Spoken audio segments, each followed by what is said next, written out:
Olha a chuva, pessoal.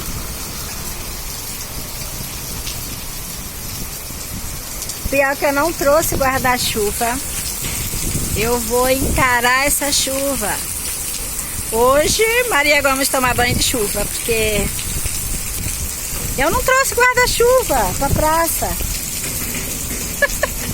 Que legal!